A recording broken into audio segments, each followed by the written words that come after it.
When the leader of Iran says death to America, why doesn't that concern you? Okay, that's a chant. And by the way, I want to be very clear. Why are they chanting death to America? Why are they chanting that? That's kind of a random thing. Like, I know, because they want Americans dead.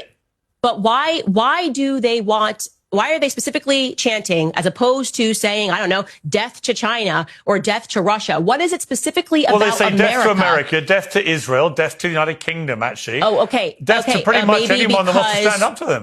Could have had something to do with our actions in the Middle East is why I'm saying that we need a change in foreign policy. It maybe has something to do with just like killing 1 million Iraqi civilians, okay, because Bibi Netanyahu got on a congressional stage and said there are weapons of mass destruction, and we took that to the bank, and there actually were no weapons of mass destruction, so we just killed 1 million. It could have something, I could be crazy, it could have something to do with our actions in the Middle East. The fact that we have 2,000 troops stationed in Syria right now under the guise of saying that we're fighting ISIS, while at the same time we know that Bibi Netanyahu funded the al-Qaeda adjacent front because he wanted to overthrow Syria. And they, again, expand their borders, immediately take on territory and sell us absolute nonsense. We're talking about funding Hamas. Bibi Netanyahu funded Hamas. There is footage of Bibi Netanyahu saying this stuff on camera. So it's just so ridiculous to me to pretend that they're in some predicament, that they may be eradicated soon, which is why they have to keep funding all of these terrorist groups and then pretending that they're victims of terror, when in fact they are people that are imparting it worldwide.